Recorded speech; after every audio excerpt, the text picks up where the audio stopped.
Ooh, okay. What was that? Shear. See? And Rabbi Stein, shear is still 6:15? Same schedule, 6:15. Okay. Okay, it's Chazor from yesterday.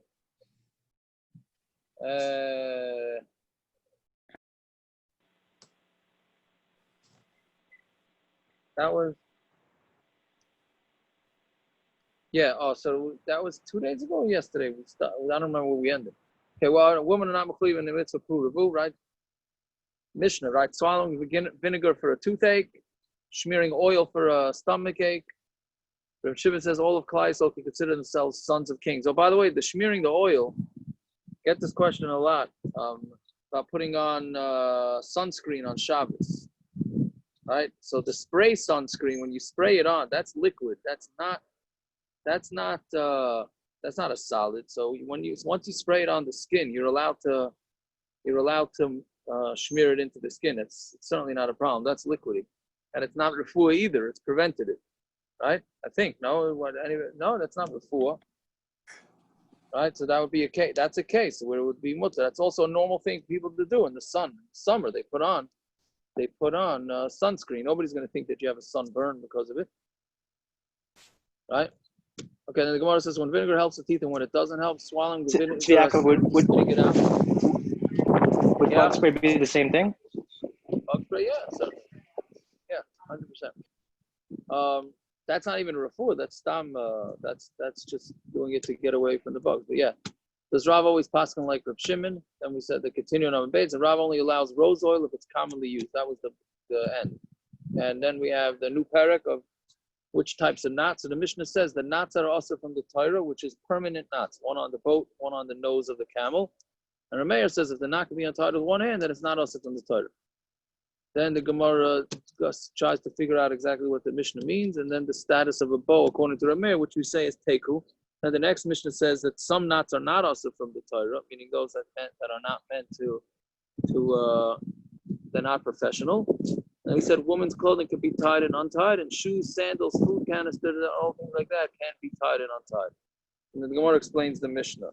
Yeah, and then that moves us to Amud Aleph. Yeah, so Mafteach Chalukah. Kuf Yud Beis Amud Aleph. Kuf Yud Beis Amud Aleph at the top. Whoa. Yeah. Yeah, 2 dots at the top. Mafteach Chalukah. So a woman could open up her shirt. If her shirt has knots on it, strings to tie it, so you're allowed to. Pshita, push it. Of course she can. Why would you think that she can't? She's stuck with wearing her clothing the whole day. Right? All they do is untie it, tie it. So why would you think Shabbos is the problem? Like this, like trade dashi. You would think if it has 2 different openings, the clothing has 2 different openings. Now the same. You would think that one of them is your mavatalit, because you can only slip it out of one, and you can't tie both. Kamash Malon, that you are allowed to, even if we're not concerned that you're going to slip your way out of one and keep one locked on a permanent basis. Chute svacha and strings for the hat, pshita. It's talking about where the hat is a little large on her. The same in Mishlav Shalfa. You would think that the woman slips the hat off, she would slip it off because it's not so. It's not hard to get off, and why should she untie it? Sort of like what a lot of men do with their shoes, right? Kamash Malon, the Isha Chasal Sayru, Misha Sharilu. Now, a woman's afraid that if she's going to pull off the hat, it's going to pull out her hair, right? And she's therefore not going to. Misha's teaching us that we're not concerned about slipping it off, and therefore she's going to she's going to untie it. This is just a raya grada, but that women have hair and they don't shave their hair, right? Yeah, I don't know if we need a raya. I don't know if we need rayas to it, but clearly they had, they didn't shave their head. A ratzu is mun of a sandal. So then this seems to be a shtickle repetitive, because we know from yesterday that there's three levels of knots. There's a daraisa, which is permanent. There's muttar lechatchila, which is knots that you tie and untie on a steady basis. Then there's the middle, right, which are permanent but not professional. The Gemara goes through that again here. Itmar, hit the ratzu is min of a sandal. Untying the laces of a shoe and a sandal, right? I don't know if I can smell it a bug, yeah. Tani chad chayav chatas, tani idach potter avalosa. So we have two brises. One says you're chayav chatas if you untie shoes and sandals, and one says you're potter, but it's also. But tani idach muttar lechatchila. And then we have a third brisa that says it's muttar lechatchila. So how are we going to answer it? So kasha middle kasha sandal sandal, right? It's a kasha, it's a stira from the sandal, from the shoes, and it's a stira from the sandals. Right? Middle like kasha shoes is not a kasha. Tani chayav chatas, but the ushbechi. Where we said it's chayav chatas, it's talking about a professional shoe maker, right? So of course, what he puts on there is going to be permanent. Potter laval assur, that's the rabbanon muttar lechatchila. How do we say this here? Which was the potter aval? I'm sorry. Potter tani chayav chatas, but the ushbechi. Potter aval assur, but the rabbanon, right? But there's something that's potter. That's where the rabbanon tie their shoes. Really? Right? The rabbanon tie their shoes, so then they sometimes keep their shoes tied for quite a few days because they don't have time to untie them and not untie them. Muttar lechatchila, but the name mechuzah, and the muttar lechatchila is the name mechuzah. Like we said, those are the finicky people who are going to always untie their shoes properly. Sandal or sandal like kasha. There's no stira from sandal to sandal. This that it says chayav chatas by a sandal by the tie. Those are by travelers, the katri ushbechi that they tie professionally, right? Potter aval assur b'de chumrasa. The katri inu by the chumrasa. That's by any tie chumrasa. That's everybody else. That's they tie it in amateur knots. They tie it to the amateur. That's what they say. Okay. But the chumrasa, the katri inu, that's where they themselves tie it. So it's not great. Muttar lechatchila b'sandal the nafki bei tray. And what's muttar lechatchila? To tie a sandal that two people share a sandal, not at the same time. They alternate. Sometimes they share it. Like Rav Yehuda, achud Rav Salach Hasida. Rav Yehuda, the brother of Salach Hasida, havale ahu zuga the sandali. He had a pair of sandals. Zimnin the nafik bei ihu, zimnin the nafik bei yanuke. Some days he used the shoes, and some days his kid used the shoes. Also, Abaya came in front of Abaya. This is an interesting give and a take here. He comes in front of Abaya, and he says, what's the story? Me and my kid share the same shoes. Can we tie it and untie it on Shabbos? Chayav chatas. So Abaya tells him, you're chayav chatas if you do that. I had a shayla whether it's potter aval assur. Chayav chatas kamali. You're telling me chayav chatas. I come to you to see if I'm potter aval assur. And you come and tell me that what I've been doing is chayav chatas. I never had that thought.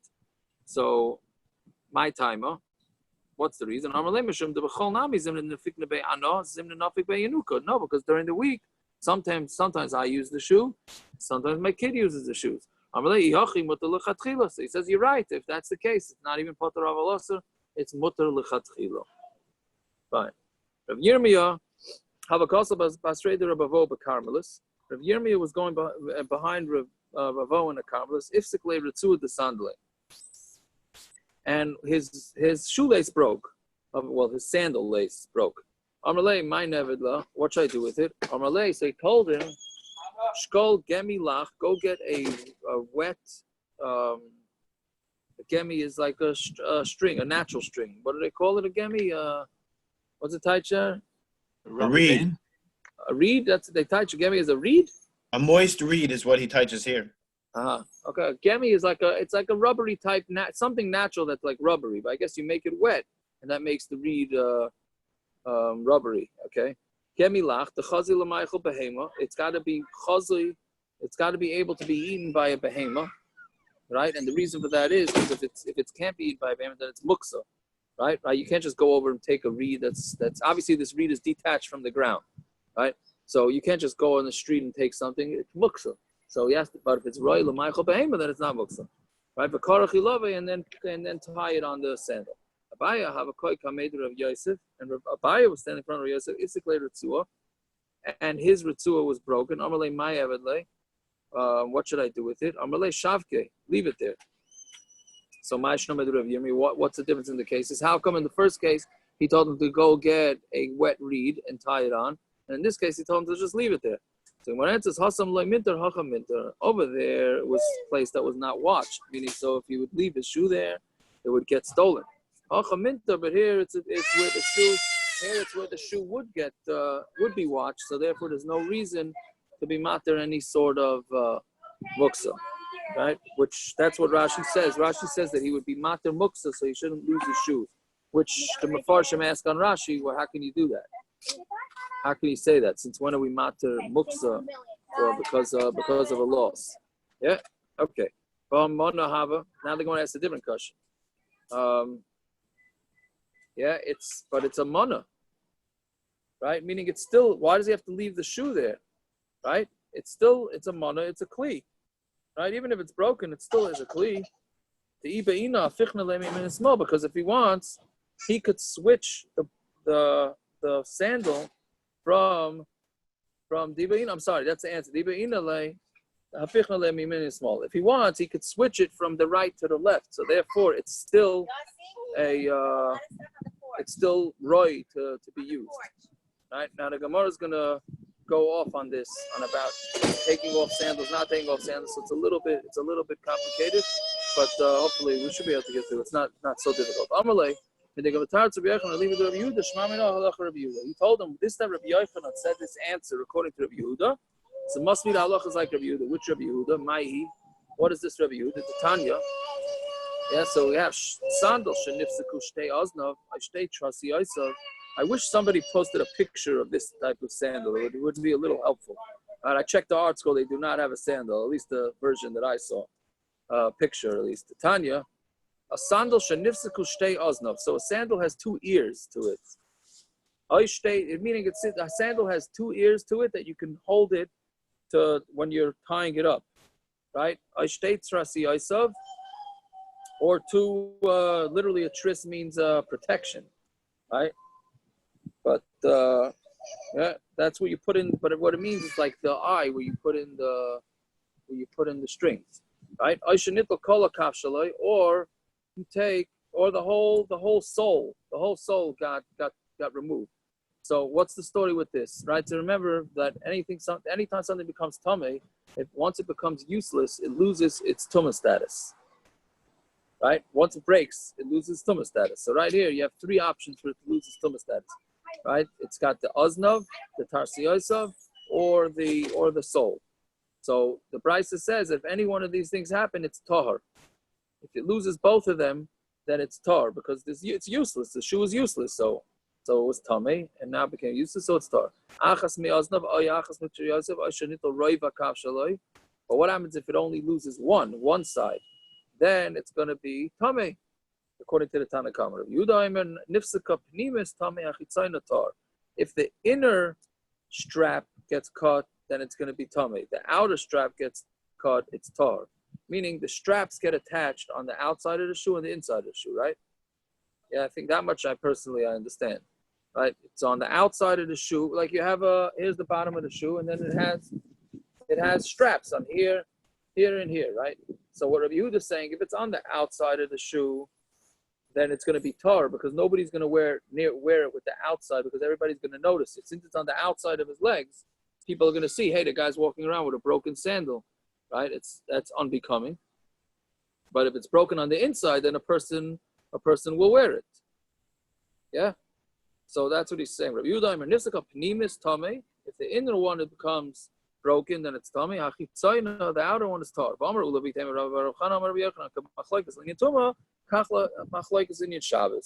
same way it's a machlokes linyan tumah, so it's also machlokes linyan Shabbos, right? Which is what we were talking about with when the shoe got broken. Yeah. So aval linyan chalitza, but not for chalitza. Now chalitza is that the woman. What happens by chalitza? The woman that needs a chalitza is to put the shoe onto the brother-in-law's foot, and then she's got to take it off and throw it. But it has to be a legitimate minnow. What did somebody want to say something? I wanted to ask you. Maybe you guys didn't do it. Did you have a game called PAX? We had that by me growing up. That's way before you fellas. But if you seems like it because I don't think anybody knows what you're talking about. Yeah, okay. You used either your wallet or a heel of a shoe, a heel that came off. You could use it. You had to get close to it. Oh, I have a vague memory of something. It was called PAX. So that had a use. A heel unto itself had a use for that game. Aaron, I don't even think you could find that game in the thrift shop anymore. Okay, well that's what it's saying. So, so he's saying the same machlokes by tumah is the same machlokes by Shabbos, meaning, and then it's not muksa because it's still. Meaning, if you hold that it's still tumah, that means it's useful. So that means you could carry it on Shabbos. If you hold that it's tar, then that means obviously it doesn't have a use as a shoe anymore. So therefore it's muksa, but not for chalitza. Rabbi Yochanan libed the man, and Rabbi Yochanan had said this. So who's Rabbi Yochanan going according to? Elam libed the Rabbanon. I'll give you say it's according to Rabbanon. Bilini tumah monahavi. Then you Shabbos nami monahavi. If it's for Indian tumah, it's still a mana.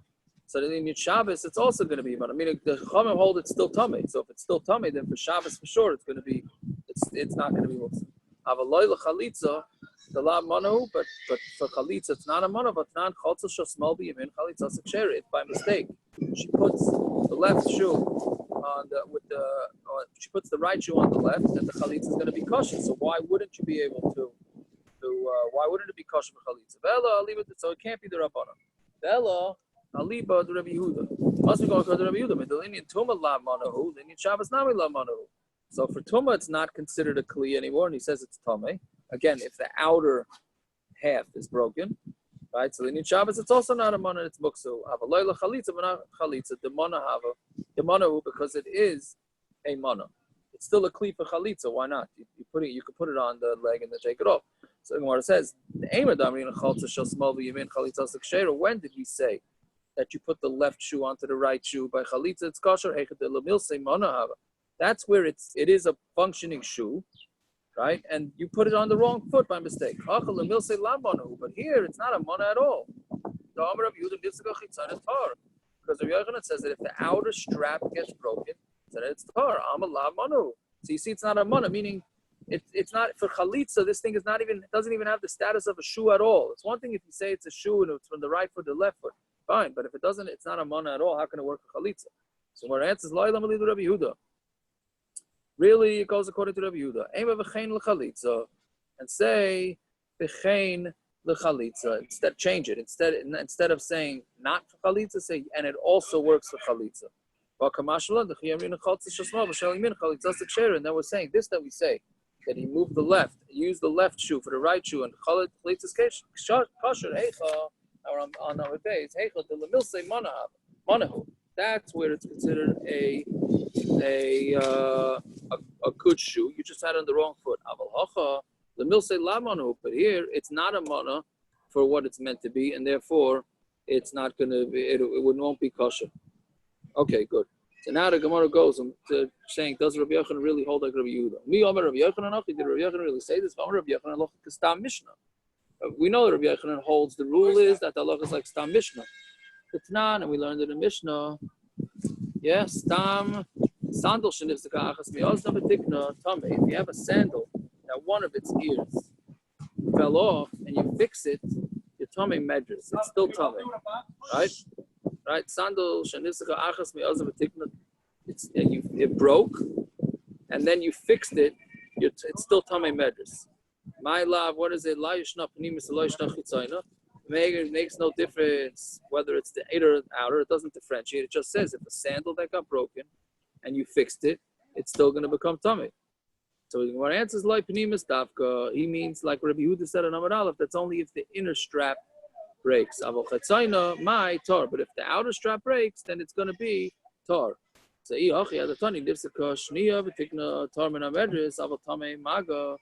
right. So the Gemara asks if that's the case. This that you said in the Sefer. Nifsika shniya.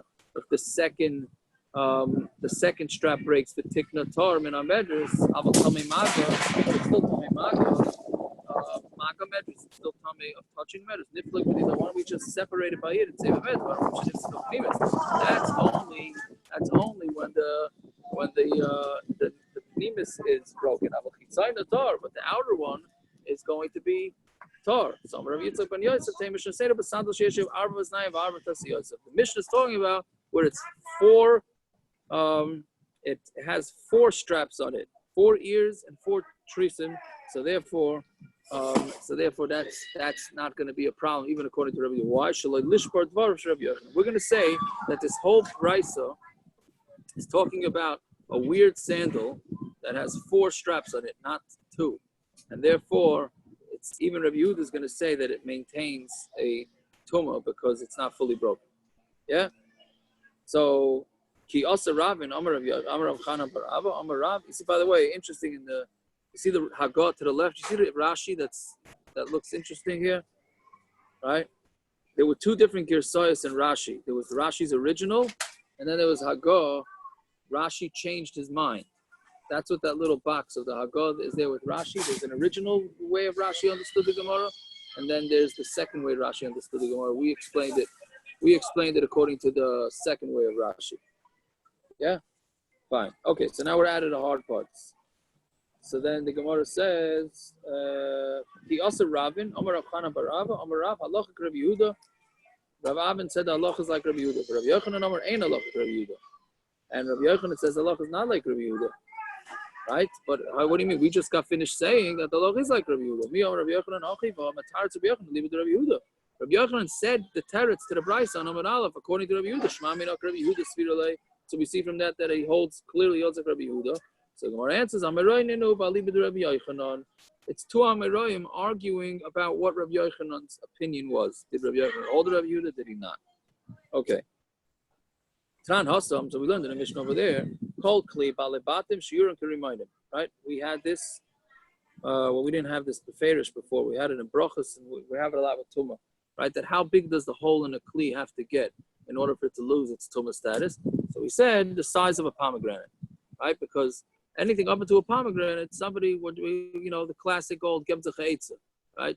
You're going to give an Eitzah to try and figure out to use it for a Kli. But once it gets a hole the size of a pomegranate, that nobody could use, right? So Kol Kli. We didn't have that in Shabbos? We did. We had it in Shabbos. Yeah, we had it in the flower pots. Yeah. Connecting, not right. connecting. Very good. End of Klal Gadol. Yeah, very good. Very good, Naftali. Well, we didn't have the Gemara saying this beferish. We had, in order to understand the Gemara, we had to know this rule. Right? So anyways, Tanan Osam. Kol Kli Balabatim Shiurim Kirimayim. Right? The shear is like the size of a riman. Boy, Reb Chizkiya Nitkev Kamaitzi Zayis Sasmu. Right now, this is an interesting case. Now it gets the hole of an olive, and the guy seals it. And then it got a different hole, right? Sort of like my car, the way my car is behaving. Every few days, a different hole in another spot, right? And you keep fixing it, right? Till at some point you say, I can't, right? But right now, so this guy got a hole with the size of a zayis. He sealed it. Then he goes and gets another hole the size of a zayis, and he seals it. At the end of the day, if you combine all the holes, they would theoretically combine, meaning this, over the history of this pot, it had a combined holes of a riman. Do we say that we combine them or not? Meaning they're not all there at the same time. If they're all there at the same time, then it would be a no-brainer. But just if you add them all up, then it would be a problem. But even these sealed holes, do they have to be next to each other? I don't think so. I didn't understand that they have to be next to each other. The Kamaitzi Riman is a big hole, no? Kamaitzi Riman is a big hole. It's not a bunch of little holes next to each other. I mean, different. The point is that it's so broken that you can even get a Riman out of it. How is it a shayla? Right. I'm sorry, I made a mistake. I'm sorry, you're right. Rashi says beferish, 8 zel nekev rishon. You're right, 100%. Rashi in the first wide line, I forgot. Yeah, it says 8 zel nekev. It's got to be next to it, right? But the bottom line is the chiddush of the question is here that there is never a hole the size of a pomegranate. It's just if you combine all the broken holes, then it makes it to a pomegranate, right? So he's going to try and compare it to the sandal also, because what happened in the previous case of the sandal, first one side broke, he fixed it, then the other side broke, right? So we're going to learn it out from there.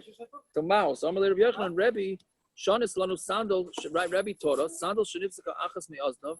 If a sandal, one ear gets cut off, a tikna, and they fix it, tamei medris. It becomes tamei medris. Nifzaka shniya, the tikna, tar min amedris. If the second one breaks, meaning even though you fixed the first one, it becomes tar. Tamei maga, medris, but it's still tamei maga. Ravina Allah, ma'ishna rishayna da'akaima, shniya nami misaka rishayna. Right? What are you saying? What's the difference for the rishayna? Because the second one is around, so good. When the second one breaks, the first one is still fixed. And you told us that no, once one half of the sandal breaks and you fix it, and now the other half of the sandal breaks, right? And now you fixed it. Bottom line, this is a new sandal. It no longer has the status of the old sandal, because since both parts of the sandal were broken, so even though they weren't broken at the same time, since each part is new, therefore we look at it like it's a total new entity, and since it's a total new entity, it's no longer makabel tumah anymore, and it loses its tumah status. But that's a completely different svar. Who's shooting a water gun? Benny. Okay, go take it away from him. Benny, you can't shoot the water gun now. The Lakewood nephews. No, not here. Okay, go ahead. I'm sorry. What are you saying? They're two completely different svaras. The reason usually that a kli that breaks becomes tahir is because it's not a kli anymore. Right. Here we're saying we're renewing the svara. It's a brand new svara, but it's not the same kli. It's a new kli. So Mamela doesn't stop. Correct. So good. So what you're saying is that, but the old tumah that was on here before everything, a new tumah that came in between these breaks, that's pashut that it's not going to be. That's not the Gemara Shaila. That's what the Mefarshim say. Right. No, I didn't mean that. But by this kli with all the holes in it, it's not quite the same thing. Here, it's not quite. No, but what he's have- saying is that since the original tumah happened, it broke this way and it broke the other way. So Mamela, it's a new kli. It's not the original kli. Yeah, but here with the kli with holes in it, it's not quite the same thing. Even a kli with a hole the size of a ribbon in it, it's a kli with the size with a hole in it. Good, but it's a different svara. No, it's saying panim chadashos means it's not the original shoe. So if it's not the original shoe, it loses its original tumah status. I'll tell Because you if you practical. No, but aren't we saying that a kli that has a hole the size of a rimon is not considered a kli? No, but it never at one time had the size of a rimon here in this case. It only had size. It was a kizayas, then he fixed it. Then next to it was a kizayas, then he fixed it. Then a new kizayas, then he fixed it. So they're wondering, like at some point, you have such a yeshiva shakli that it loses its status. Finished. I mean, it's considered broken.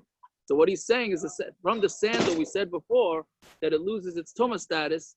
So here too, why? Because it's considered a new sandal. You have to fix this part. You have to fix this part. It's not the original car. I'll tell you, the person that I got my car from, if they look at it now, they say, this is not my car. So Allah Lamaisa, our so two whatever. cars are not makabel tumah l'chayre. Okay, that's a different story. I'll tell you a classic example, practical halacha. That's very negay. It happens every day in the world of tumah and tar of nida, right? What's the classic thing of panim chadashos bo'ol lekan?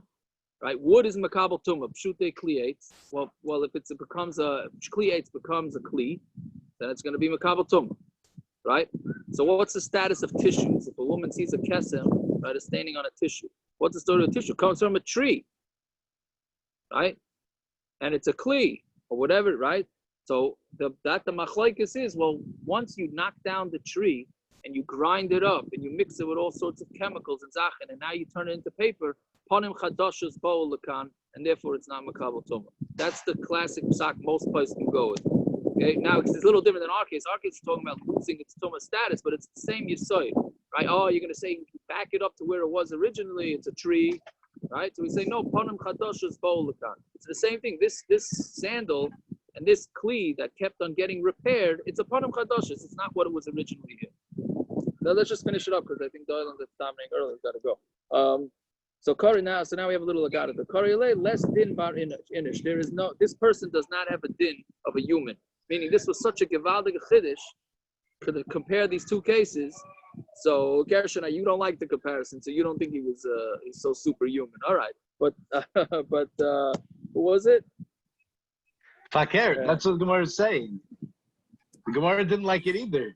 No. The Lamaisa had to give in. Yochanan. We're talking about Rabbi Yochanan. Yes, because his person does not have the status of a person. He could go in dain bar inish, right? This person is a bar inish. Meaning he's a big, meaning he's a gavra, right? That's the Amar of Zera, Amar of Arzimuna, bar Zimuna, and Rishayim b'nei Malachim, Anu b'nei Anoshim. If the Rishayim were kings, were sons of angels, we are just humans. And if we just say the original, the bigger, the previous generation of Bnei Anoshim, anu k'chamayrim, we are like donkeys, right? Not the right. Those are the Kadati Gemaras where they were very frum donkeys, right? They didn't allow any isurim to happen to them, right? Ella kishar chamayrim, we're like real chamayrim, right? Yeah. So that's what do you call it? That's what we're saying. How low our generation is, right? Okay, I guess. Well, that just reminds me of a story which I wanted to say over with Rav Aaron. I don't know if you know this Meiser Rafal Weingart. Is that the one you think? Well, this has to do with Meirag Layim too. So it has to do with Amud Aleph. One second, I just lost it. So he was sitting and learning Rav Tzadok in Shayoshev one late night. I'm muted? No, I won't. You there? No, go ahead. Anyway, so he was learning Rav Tzadok in Shayoshev one night, and some of the yeshiva guys came by and started saying, "We're learning Rav Tzadok." So Rav Weingart turned to them and said to them, "You're not even right to drink Rav Tzadok's Meirag Layim." Yeah, that's so that's sort of what this Gemara is saying, mixing it this way with the one on Amud Aleph. So whatever it is. So my father's when we were in Eretz Yisrael once, so one of the briskers did not like Rabbi Yashiv because he worked for the Medina with all this and that. So one of these brisker Bachar, American Bachar, was like saying Rabbi Yashiv, yeah. So my father went after him and said, "You are not right to drink Rabbi Yashiv's Meirag Layim." The yeshiva guy had no idea what to do with himself when he heard that. But anyways, all right. On that note, I wanted to say over because I just told my new mitzvah, my new anicle, Wald's cousin, with the after Rav that why you get an aliyah so you can look in the Torah, Sakal B'Reis Bari Alma. Yeah. He says that. So this we were fighting with Gershon now reminded me of the Maisa after Rav. The after Rav was a big balbasa. And he was sitting on a chair by the fish, and the chair cracked. He fell on the floor. And Ivan started laughing. He said, why are you laughing? He said, Yaakov Avinu, when he fell asleep, right?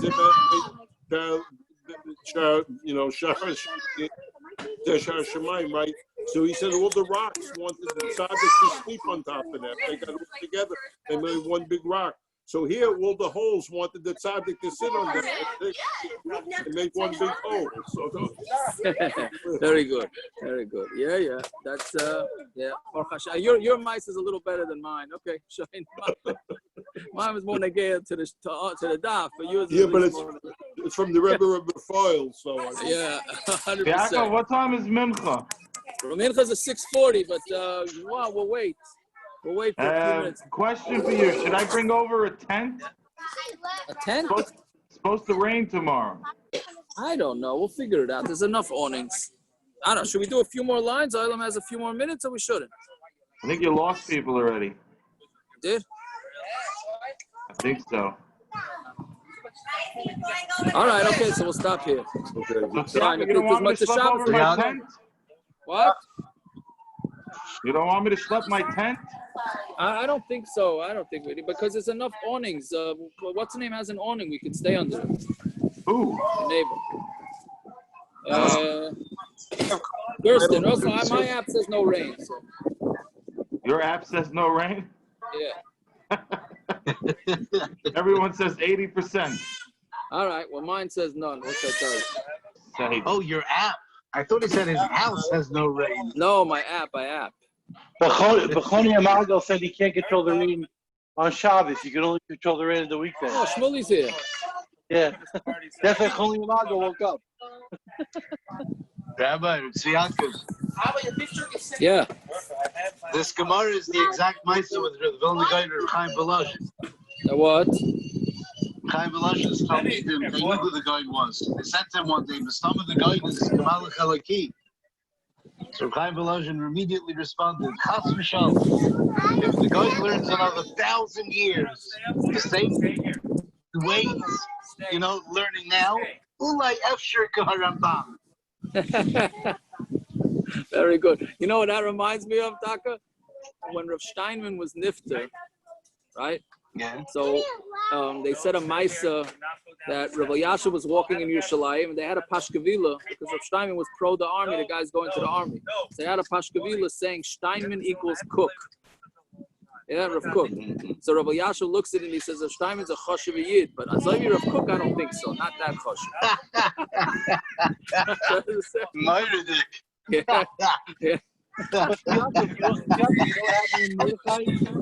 What are you saying? Wow. When Mordechai came home, Mordechai came home from yeshiva, and he started Abba came from yeshiva before Abba, and said something about Rav Cook, like he was nothing, we don't hold by him anything.